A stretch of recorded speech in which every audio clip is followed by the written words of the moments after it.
de la Semaine nationale de l'harmonisation et l'utilisation des symboles de l'État sont lancés.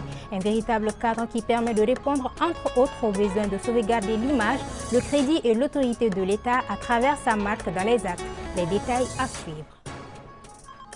Santé, les reins comme tout autre organe dans le corps peuvent être touchés par de nombreuses maladies. À l'occasion de la journée internationale du rein célébrée le 11 mars, nous mettrons l'accent sur le cas des enfants. Pour appuyer les malades, la JCI Bamako Étoile lance un projet dénommé Renal Care. Lundi 11 mars 2024, bonsoir à tous et bienvenue dans ce journal sur ORTM2. Comme vous le savez, la communauté musulmane a débuté le ramadan aujourd'hui. Dans nos prochaines éditions, vous pouvez suivre donc des séries de reportages sur le mois de ramadan. Je vous l'annonçais dans les titres, lancement ce matin de la Semaine nationale pour l'harmonisation des symboles de l'État. À l'initiative du président de la transition, cette semaine vise à sensibiliser la population quant à l'utilisation harmonieuse et judicieuse des symboles de l'État, des symboles qui sont des éléments clés de la souveraineté nationale. Reportage Lala Diara Touré. L'hymne national, les armoiries, le drapeau, les sceaux et la devise nationale, ce sont là les symboles de l'État. Il n'est pas rare de voir de nos jours ces éléments utilisés de manière anarchique. Fort de ces constats, les autorités de la transition ont jugé nécessaire d'initier une semaine pour l'harmonisation des symboles de l'État. Il s'agit à travers cette semaine de permettre par exemple à la population de distinguer les drapeaux de ses avatars et d'en encadrer l'usage afin de bannir toute profanation. Cette activité, c'est une initiative du chef de l'État afin que désormais chacun ait une connaissance univoque du sujet et que désormais tout le monde regarde dans la même direction et tout le monde sache lorsqu'il est question de sceau qu'il ne s'agit pas d'autre chose, il ne peut s'agir que de ça. Lorsqu'il est question d'armoirie, il ne s'agit pas d'autre chose, il ne peut s'agir que de ça et qu'on évite désormais d'utiliser dans le désordre et dans l'anarchie les symboles de l'État. Au programme de la Semaine nationale pour l'harmonisation des symboles de l'État, des conférences-débats au cours desquelles les acteurs concernés vont échanger sur la manière de vulgariser à grande échelle les recommandations qui en seront issues. Déjà, à la faveur des différentes rencontres initiées avec les différents représentants de ces institutions, du gouvernement, etc., nous pensons que nous allons pouvoir propager l'information. À la faveur également des informations que nous partageons avec vous, la presse, nous disons que c'est un bon relais pour propager l'information et nous comptons justement sur vous pour que cette information-là atteigne toutes les cibles. C'est à travers l'exécution d'une leçon modèle dans les établissements scolaires que le coup d'envoi de la semaine a été donné. La cérémonie de lancement présidée par le Premier ministre Dr Choguel Koukala Maïga a enregistré la présence des membres du gouvernement et de plusieurs autres personnalités. Et c'est une visite de stand qui a mis fin à cette cérémonie. Lancement officiel du projet Renal Care. L'initiative est de la Jeune Chambre internationale Bamako Étoile.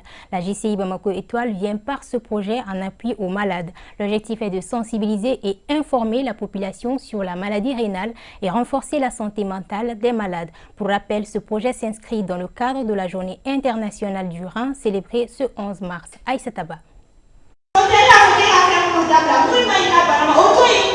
Sensibiliser et informer la population sur les maladies rénales est l'objectif de ce nouveau projet dénommé Renal Care.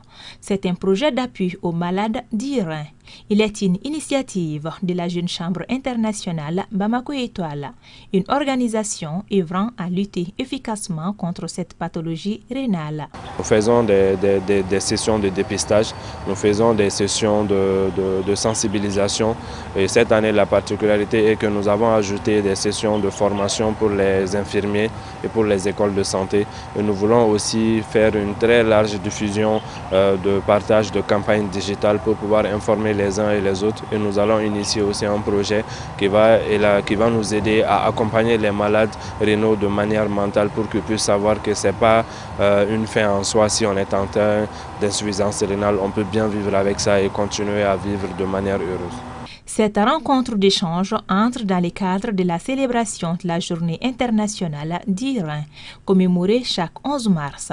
L'occasion est mise à profit par l'amicale des dialysés du Mali pour exprimer des doléances. Et que l'État mette le paquet pour la transplantation.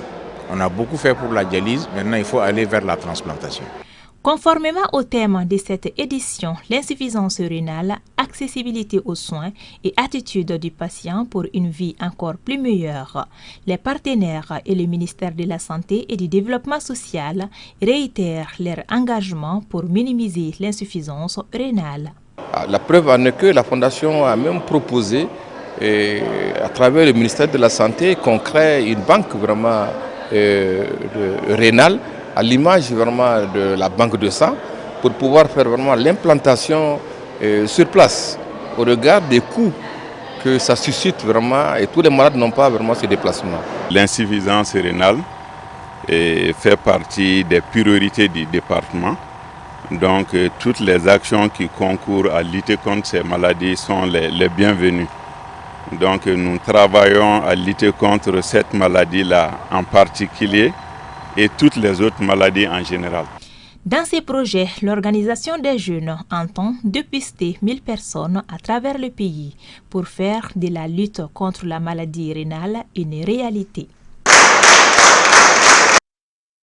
Au Mali, nombreux sont les enfants souffrant d'insuffisance rénale, une pathologie due au dysfonctionnement des reins entraînant l'accumulation des déchets du métabolisme dans le corps. Selon les spécialistes, elle serait causée par le diabète, l'hypertension artérielle, entre autres. Nous retrouvons encore Aïssa Taba. La maladie rénale touche près de 20% de la population malienne, selon les statistiques données par l'hôpital du Point-G. Cette pathologie, souvent héréditaire, n'épargne aucune couche. Sadio Traoré, une adolescente de 15 ans, a été contrainte d'abandonner les études à cause de cette maladie.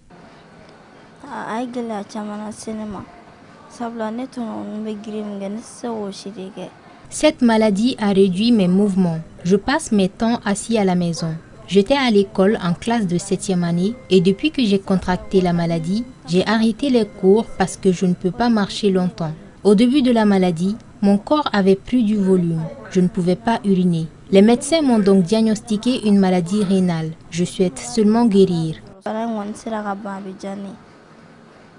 En plus de Sadio, ils sont nombreux les enfants à fréquenter les services de néphrologie à travers le pays. Pourtant, il n'y a pas de matériel adéquat adapté à leur âge pour la dialyse. Pour le moment, on n'a que les reins des adultes. Mais on se débrouille à faire la dialyse des enfants en fonction. Et là, il faut beaucoup de gymnastique, mais on y arrive. L'année passée, on a dialysé pas mal des enfants et qui ont récupéré totalement leur fonction rénale à cause des complications du paludisme. Parce qu'il y a le paludisme et il y a les complications du traitement. Les traitements traditionnels, les surdosage des médicaments qui font qu'il y a une insuffisance rénale. Il y a un petit de 7 ans qui est en dialyse. Il y a quelques mois, il y avait 2 enfants de 2 ans. Pour le moment, les enfants sont dialysés avec les machines des grandes personnes. Parce que la dialyse péritonéale n'existe pas ici. Il n'y a pas de machine spécifique pour les enfants. Donc ça aussi, c'est une grosse plaie pour la dialyse au Mali. Rassemblés au sein d'une association, les dialysés du Mali ne manquent aucune occasion pour faire des plaidoyers. Dans un passé récent, la demande était supérieure à l'offre, mais les autorités de la transition fournissent des efforts dans ce sens. Dans les soucis de faciliter l'accès aux soins de santé, le chef de l'État, colonel Assimi Goïta, a construit 3 nouveaux centres de dialyse au grand bonheur des malades. Je sais que la transition a beaucoup fait, mais je demande de nous aider encore plus en ouvrant un centre de dialyse à l'hôpital du Mali. Ce qui va vraiment faciliter la tâche aux populations qui logent vers les Niamana, les Irimadjo et consorts. En ouvrant aussi un centre à la clinique périnatale de Séméninkro. C'est cette clinique qui nous a été offerte par le roi Mohamed VI. Je veux qu'il ouvre là-bas un centre de dialyse uniquement pour enfants. Là-bas, on pratiquera une autre forme de dialyse qui est différente de ce que moi je fais, c'est la dialyse péritonéale. La maladie rénale chez les enfants se manifeste à travers le gonflement de l'abdomen, du visage ou du corps entier, mais seul le diagnostic d'un spécialiste le confirme.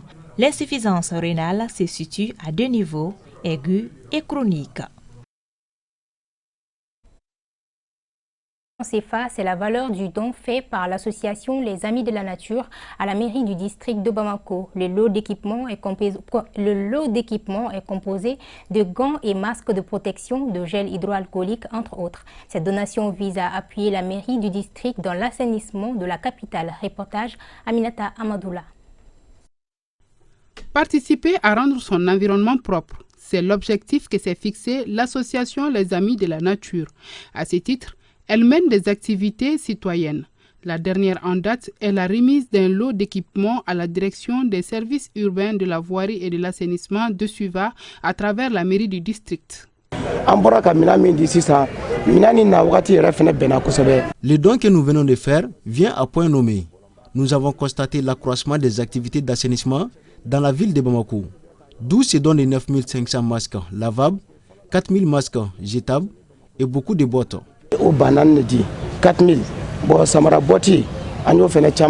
D'une valeur oscillant entre 3 et 4 millions de nos francs, les bénéficiaires apprécient le don à sa juste valeur.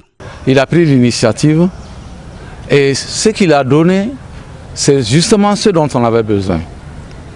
Pour vous dire qu'au niveau de la voirie, ceux qui enlèvent les corps, par exemple, n'avaient même pas de gants, de masques, rien, encore moins de formol. Il a pris l'initiative, lui et son équipe, qu'il en soit remercié. Pour que la ville de Bamako retrouve sa coquetterie d'antan, le collège spécial espère avoir le soutien et l'accompagnement de tout un chacun dans les sillons du Malikoura. Une autre activité de don, cette fois-ci au centre d'accueil et de placement La Pouponnière de Niamana. C'est une initiative de l'Union des Camerounais au Mali dans le cadre de la Semaine de la femme camerounaise. La semaine est initiée à l'occasion de la commémoration de la Journée internationale de lutte contre les violences faites aux femmes et aux filles. Reportage Hawa Kamara. Des vivres et non-vivres pour contribuer à la prise en charge des enfants du centre d'accueil et de placement familial La Pouponnière de Niamana. L'expression de l'amour et de la compassion de l'Union des Camerounais au Mali pour ses enfants. L'activité s'inscrit dans le cadre de la Semaine de la femme camerounaise au Mali, initiée à l'occasion des festivités du 8 mars. Les femmes sont les mères de l'humanité et à l'occasion de la fête de la femme ne peut que donner ce qu'elle a de meilleur. Et combien de fois offrir ce qu'elle a de meilleur aux enfants. Il y a plusieurs enfants qui ne savent pas ce que c'est que la chaleur maternelle. On voulait présenter aux enfants du Mali que nous sommes avec eux, nous sommes ici, ils nous ont accueillis, ils nous ont reçus chez eux et nous sommes à l'aise dans ce pays-là. Les responsables du centre d'accueil ne tarissent pas de mots pour exprimer leur gratitude. Merci aux femmes camerounaises. La pouponnière, c'est comme une grande famille. Ils mangent le matin, à midi et le soir. Quelqu'un qui nous donne à manger. Vraiment, on ne peut que lui remercier. Comme suite de cette deuxième édition de la Semaine de la femme camerounaise, l'organisation prévoit une causerie débat sur les cancers touchant les femmes et une soirée dînatoire pour clôturer en beauté. L'après-coup, La voix des Maliennes, c'est le titre d'un film documentaire réalisé par Fatoumata Coulibaly d'ITFC en collaboration avec une Canadienne. Ce film retrace les événements de mars 2012 au Mali. Il évoque également les combats menés par les femmes pendant et après cet événement. La projection du film a eu lieu au Musée national de Bamako en présence de notre reporter Modibo Sidibé. Dans ce film documentaire d'une durée de 1h40, les deux réalisatrices reviennent sur les événements du 12 mars 2012 après le départ de feu Amadou Toumani Touré. Journaliste dans l'âme, avec sa caméra, Fatoumata Coulibaly part à la rencontre des femmes maliennes de tous bords. Son objectif, recueillir leur point de vue sur le conflit du Nord qui traversait le pays. Le film met en évidence l'apport des femmes durant cette période, mais aussi tous les efforts consentis par les artistes maliens en faveur de la paix et de la cohésion sociale. Plusieurs thèmes sont abordés dans le long métrage, à savoir les droits des femmes, l'excision, les violences basées sur le genre et le problème de sous-représentativité des femmes dans les hautes instances. Je me suis dit, pourquoi ne pas aller vers les femmes, leur poser des questions, leur demander qu'est-ce que vous avez, qu'est-ce qui vous arrive. Les femmes ont parlé, vous avez entendu les femmes. Si on ne s'était pas rapproché de ces femmes-là, on n'allait pas les entendre. Le film a été réalisé durant des années. Il faisait petit à petit sans un rond de questions. tous les sujets ont été abordés. Nous remercions la transition parce que les militaires ont conquis notre grand Kidal. C'était vraiment une collaboration de co-réalisation et de coproduction qui était inspirée par le goût de donner la voix aux femmes pendant la crise où on semblait entendre seulement la voix des hommes. Toumata Koulibaly, qui a assisté à la projection, livre de bonnes impressions sur le documentaire. Un film qui nous interroge, qui nous fait penser à beaucoup de choses et peut-être qui peut être vraiment un film de réflexion, de solution. Auparavant, un tableau a été remis aux réalisatrices par un artisan pour leur contribution dans le cinéma malien. Voilà, c'est la fin de cette édition. Merci de l'avoir suivi. Nous vous informons qu'à compter d'aujourd'hui, votre journal sera diffusé à 20 h durant tout le mois de Ramadan. Bon mois de Ramadan à toute la communauté musulmane.